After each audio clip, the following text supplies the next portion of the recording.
इस वीडियो में जानेंगे कि क्या आपको अभी जीडीपीआई का तैयारी करना चाहिए कि नहीं, basis on your score, on your profile, and what is more important and why you think GDPI is not that important. And मैं आपके लिए कुछ चीज़ें ऐसी ब्रेक करने वाला हूँ जो शायद आपने सोची नहीं होगी। तो चलिए वीडियो शुरू करते हैं। तो मेरा नाम हेमंत है, मैं आईएम कोरिकोड का ग्रेजुएट हूँ, मैं इसी साल ग्रेजुएट किया हूँ।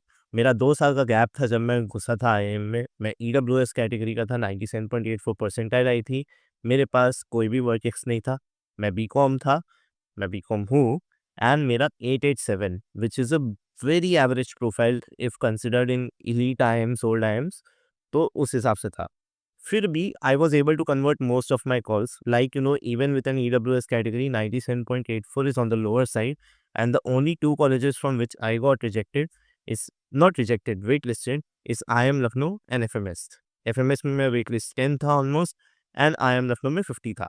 उसके अलावा मैंने अपने सारे कॉल्स कन्वर्ट किए एमडीआई को छोड़ के।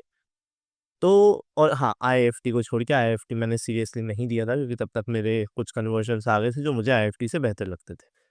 तो मैं अपनी जर्नी के बारे में कुछ बताऊँगा और आपको समझ आएगा कि क्या आप सही डिसीज़न ले रहे हो जीडीपीआई को अवॉइड करके, क्या आपको अभी जीडीपीआई करना शुरू करना चाहिए। And this video is not meant to guide you but help you take a decision. It's not just giving you information, it's giving you a framework.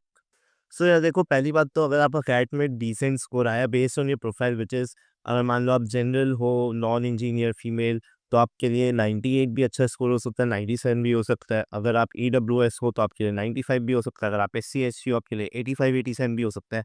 So based on your category and your academic category and everything, अगर आपका decent score आया and you are not preparing for GDPI, trust me you are making way for a failure. And the reason why I am saying this is because I have experienced it myself. 2021 में जब मेरा cat उतना अच्छा नहीं गया था, मैं GDPI के लिए प्रेप नहीं कर रहा था। बट मुझे फिर ग्रेट लेक्स का कॉल आया। उस समय मेरे को पता नहीं है, मैं लेता था नहीं, बट मैं प्रिपेयर नहीं कर रहा था। मैं जब उसका इंटरव्यू दिया, देयर वाज़ नो प्रिपरेशन, मेरे से ग्रेट लेक्स कन्वर्ट नहीं हुआ, ठीक है। आईआईएफटी मैंने डिसेंट दिया, ऑलमोस्ट 95 परसेंटाइल आया। I was not expecting a call, and फिर मैंने ज़ेड भी दिया, ऑलमोस्ट 90 कुछ आया था, 90 92। मैं एक्सपेक्ट नहीं कर रहा था कॉल क्योंकि मेरा सेक्शनल उतना अच्छा नहीं गया था। एंड मेरे को बाद में आईएफटी का कॉल आया, मेरे को बाद में एक्सएमडी का कॉल आया। मैं दोनों कन्वर्ट नहीं कर पाया because I did not prepare पहले से। एंड जब मुझे कॉल आया उसके बाद मेरी नींद खुली कि नहीं यार, ये कॉलेजेस में तो मैं जा सकता हूँ, आईआईएफटी में तो डेफिनेटली जा सकता था। एंड मैंने प्रिपरेशन नहीं किया था एंड इसीलिए मैं इंटरव्यू नहीं निकाल पाया। That costed me not just my confidence but one whole year. And that is the whole truth कि 1 साल में 1 बार जो एग्ज़ाम होता है, उसके लिए आपने जब एक अच्छा स्कोर ले आया, अब जब आप जा रहे हो आगे, you are not just competing with everyone who is a CAT aspirant but with a focused group who is as hungry as you to get a college, ठीक है? Who will be more prepared. CAT में तो क्या होता है कि most आधे से ज़्यादा जनता प्रिपेयर्ड नहीं होती है, ऐसे ही आ जाती है या उतना अच्छा प्रिपरेशन नहीं रहता। बट अब तो बहुत फोकस्ड मामला हो गया है, अब सबको कॉलेज चाहिए। एंड ईच सीट के लिए 4 लोगों को बुलाया जाता है ऑलमोस्ट। मेरे हिसाब से एफएमएस में तो 7 को बुलाया गया था। तो अगर वो सीट एक जन को ऑफ़र हो रही है, तो रिजेक्ट कौन हो रहा है? 3 लोग जो लोग प्रिपेयर करके नहीं आए थे। एंड सैडली मैं उस जगह पे रह चुका हूँ जहाँ पे मैं उन 3 में से एक था, unfortunately. But the thing is कि यार, अगर आपको इस ट्रैप से आगे निकलना है तो आपको थोड़ा-सा अर्ली शुरू करना पड़ेगा। डेफ़िनेटली एक डिबेट लोगों के मन में चलती है, मैं टियर 2, टियर 3 कॉलेज जाना चाहता हूँ कि नहीं। एम्बिशन होना बहुत ज़रूरी है कि आप अच्छे कॉलेज में जाओ, but then ground it with reality. One first of all कि आप एक और साल दे सकते हो कि नहीं। सेकंड कि यार, टियर 2, 3 में जाना है कि नहीं वो डिसाइड करना कन्वर्ट होने के बाद। बहुत लोग से तो वो टियर 2, 3 भी कन्वर्ट नहीं होता, मेरे से खुद नहीं हुआ था। अब जो आप ग्रेट लेस आप बोलोगे एंड एग्जाम भी बोलोगे, वो तो टियर 2, 3 में ही आते हैं ना। आप सोचो, मेरे से उस समय टियर 2-3 ही कन्वर्ट नहीं हुआ, तो मेरे जैसे और कितने ही लोग होंगे जो उस कॉलेज में जाने के लिए रेडी है बट कन्वर्ट नहीं ले पा रहे। And again the brutal truth is यार कि लाइक आई टोल्ड, एग्ज़ाम एक ही बार होता है। एंड आप जब अपना फाइनल वो देखोगे ना कंपोजिट स्कोर, तो उसमें 50% वेटेज हो जाता है पीआई का, जीडीपीआई का, ठीक है? जीडी, वैट, पीआई आप जो भी बोलिए। व्हिच मीन्स कि पहली बात, अगर आपको कॉल आ रहा है, इसका मतलब वो चाहते हैं आपको सेलेक्ट करना। ठीक है? अगर आप उनको रीज़न दो सेलेक्ट नहीं होने के, तो वो आपको रिजेक्ट करेंगे। It is easier to make blunders, you just have to be above average in the interviews, ठीक है? तो वो उन्हीं लोगों को खोज रहे हैं जो वो ब्लंडर्स नहीं करे, जो बेसिक ब्लंडर्स होते हैं वो नहीं करे। आपके जीके के बेसिस पे सोली आप उन्हीं जज किया जाता है, या आप कुछ एक चीज़ के बेसिस पे नहीं जज किया जाता। उसका लिविंग एग्ज़ाम्पल मेरा खुद का आईएमके का इंटरव्यू, आप देखिए मेरे से क्या-क्या पूछा था कि डैंड्रफ कैसे होता है? आँखों का चश्मा दिखाने जाते हो तो कितना दूर तक आपको मेज़र करना होता है? रैंडम चीज़ें पूछी थी, और मेरे कुछ 1-2 सवाल भी बहुत जवाब भी ऐसे जोक वाले थे कि भाई ये जोकर है क्या ये बंदा? फिर भी मेरा कन्वर्जन हुआ, ठीक है? तो प्रिपेयर्डनेस मैटर करता है। जब ऑलमोस्ट 40-50% आपका पीआई पे वेटेज आ चुका है, तो holding it for any college irrespective, holding the preparation is like digging a ground for yourself for failure.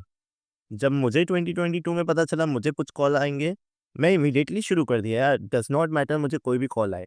क्योंकि आई वांटेड कि जो भी कॉल आ रहा है वो मैं कन्वर्ट तो करना चाहूँ। New baby I am so old, I am so does not matter, I need to convert the calls and that should be your mindset as well. अगर आप इस माइंडसेट के साथ नहीं हो, तो in later what happens is कि call आता है। कभी-कभी आपको बहुत टाइम मिल जाता है इंटरव्यू प्रिपरेशन के लिए, लेकिन कभी-कभी बहुत कम, मतलब हफ्ते मिलते हैं, सिर्फ़ 3-4 हफ्तों के अंदर। अब आप उन लोग से कम्पीट कर रहे हो जो लोग 2 महीने से प्रिपेयर कर रहे हैं, जो आपसे ज़्यादा करंट अफेयर्स जानते हैं, जिनकी आप पे क्लैरिटी ज़्यादा है, कॉन्फिडेंस ज़्यादा है, एंड देन अगर आप उनको फेस कर रहे हो इंटरव्यू में, तो definitely the person who is more prepared will be given more preference. Does not matter कोई भी कैटेगरी का हो, कैसा भी हो, जो ज़्यादा क्लैरिटी ला सकता है उस इंटरव्यू टेबल पे रख सकता है, वो मैटर करता है। मैं सेम इंसान था जो 2021 में दिया था, 2022 में दिया था, एंड मेरा रिजल्ट, मैं ग्रेट लेक्स मेरा पहला कन्वर्ट था जब मैंने इंटरव्यू दिया नेक्स्ट टाइम, एंड वो मेरा पहला रिजेक्ट था जब मैंने इंटरव्यू दिया था पिछले बार। तो इंसान नहीं बदला, बस मैं माइंडसेट बदला, मेरा स्ट्रक्चर बदला। रिग्रेट से मैंने उस जर्नी को कवर किया कि नहीं, आई विल बी प्रिपेयर्ड, जो होगा देखा जाएगा। बिकॉज़ जब आप प्रिपेयर्ड नहीं होते हो ना, तब आपको रिग्रेट होता है। जब आप प्रिपेयर्ड होते हो बट आपको कन्वर्ट नहीं होता, तो आप उसको एक बैड लक की तरह एक्सेप्ट कर लेते हो। वो आप क्या बोलते हैं, अपना नीति नीति बोलते हैं ना सोसाइटी, विधि का विधान समझ के मान लेते हो कि हाँ भाई चलो यही होना था। पर जब आप प्रिपेयर्ड नहीं होते तो आपको लगता है यार काश मैं थोड़ा और प्रिपेयर कर लेता, हो जाता। अब मैंने कैसे प्रिपेयर किया था, देयर आर 4 सीज़ जो हर जीडीपीआई इंटरव्यू में मैटर करते हैं। मैं अपने जीडीपीआई कोर्स में उसकी प्रिपरेशन कराता हूँ। पिछले साल बहुत सारे ऐसे मेरे पास स्टूडेंट्स थे जिनका कम परसेंटाइल में कॉल आया, एंड वो अपने बेस्ट कॉल्स कन्वर्ट करके आईएम, बी, सी, KLI सब में बैठे हैं, ठीक है? And this time also I have launched the course. Trust me, being an average student myself, I know how much it pains, and that is why my motto is to make MBA easy for average people. So even if you're a high performing one, definitely there are a lot of good mentors that we have, but rest assured कि अगर आप confidence में lack करते हो ना, मैं आपका हाथ ज़रूर पकड़ूँगा, मैं अपने कमज़ोर स्टूडेंट्स का हाथ नहीं छोड़ूँगा। तो वो 4 चीज़ क्या है? कंटेंट, जो भी आप बात कर रहे हो, आपको बात आपको अपने बारे में पता होना चाहिए, स्टेट के बारे में पता होना चाहिए, अपने हॉबी के बारे में पता होना चाहिए, एकेडमिक्स के बारे में, धंधे के बारे में, अपने पापा के या अपने कंपनी के, ठीक है? अपने और मतलब जो चीज़ आपके लिए मैटर करता है बहुत ज़्यादा, पर्सनल लाइफ के लिए पता होना चाहिए। सेकंड इज़ क्लैरिटी, कि जो आप बोल रहे हो वो क्यों बोल रहे हो? आप जो करना चाहते हो वो क्यों करना चाहते हो? Third, communication. भाई आपको पता है आपको क्या बोलना है, आपके अंदर क्लैरिटी, आप क्यों बोलना चाहते हो? कैसे बोलना है अगर नहीं पता, मामला खराब हो जाएगा। एंड अगर ये तीनों है ना आपके पास, तो चौथा जो बहुत इंपॉर्टेंट है, व्हिच इज़ कॉन्फिडेंस। कॉन्फिडेंस से तो इंसान कुछ भी बोल दे तो लोग मान जाते हैं। ये 3 आपने मास्टर किए जो हम करवाएँगे, तो कॉन्फिडेंस आपके पास अपने आप आएगा। मैं इन चारों सीज़ को फर्दर डिफाइन करूँगा अपने नेक्स्ट वीडियो में, which will be a breakdown of the whole road map कि आपको कैसे प्रिपेयर करना है। मैं सोच रहा हूँ एक फ्री मास्टर क्लास भी लूँ। But yes, if you are doing it yourself, then इसी स्ट्रक्चर में करना, बिकॉज़ जब लोग खुद से करते हैं ना, स्ट्रक्चर मिसिंग होता है, इसीलिए चीज़ें खराब हो जाती हैं। So that being said, who should start GDPI prep right now? ठीक है? तो उसके लिए मैंने अभी 3 क्वेश्चन सेलेक्ट कर रखे हैं। The checklist will be useful. Like I told, it's a way, it's a framework that I'm going to give. I'm not just going to give you information. Number one, is your score decent for your category and profile? Like मैंने शुरू में बोला, अगर EWSO 97.84 मेरी तरह आया है, तो बहुत डिसेंट है, आगे बढ़ो, प्रिपेयर करो, ठीक है? Does your like I would say, are you very sure कि आप MBA करना चाहते हो कि नहीं? मे बी, येस, नो, ये 3 ऑप्शन है। And the third, can you commit 4 to 6 weeks of focused preparation? 4 to 6, majority case में 8 भी हो जाता है. And 8 is a good number, but 4 to 6 is enough to make you prepared if you do it in a structured way. अगर 2 टिक हो रहे, तो आप सोच सकते हो यार अभी से शुरू करने का. 3 टिक हो रहा है तो 100% शुरू कर दो. और पहला वाला में भी 2 ना, मेरे को लगता है बहुत लोग में डाउट ये होता है कि क्या मेरे को अभी एमबीए करना है कि नहीं, या जितना मेरा परसेंटाइल आया है उसके हिसाब से करना है कि नहीं. तो जब उसका आंसर मे बी हो जाता है, तो ऐसा होता है कि नहीं करूँ या ना करूँ. बट अगर उसका आंसर नो है तो बहुत लोग सोचते नहीं करूँ. उसका आंसर भी येस है, तब तो सोचना ही नहीं है यार. मे बी में जस्ट सी योर हालात, see the reality and then go forward. The more you hold back the preparation, the greater the regret will be if you don't convert your good colleges. And I can show you the feedback where people have told me, मैं पिछले बार की mentees जिनसे कुछ convert नहीं हुआ था, उन्होंने मुझे बोला था कि काश मैंने seriously prepare किया होता. So, I hope you like this video. Not every day in life you get an option कि आपको एक बहुत अच्छे कॉलेज का इंटरव्यू देने मिलता है. Not every day in your life you get an option to score good in a competitive exam. And not every day in your life you get an interview shortlist which could be converted. So if you are getting one, use the opportunity rather than letting it go. Don't waste it. That is all my genuine appeal to you. You can check out my GDPR course in my description. I'll see you in the next video where I'll पूरा road map बताऊंगा GDPI के बारे में and how I use the 4 C's framework which according to me is more than enough. Thank you so much for bearing with me hair.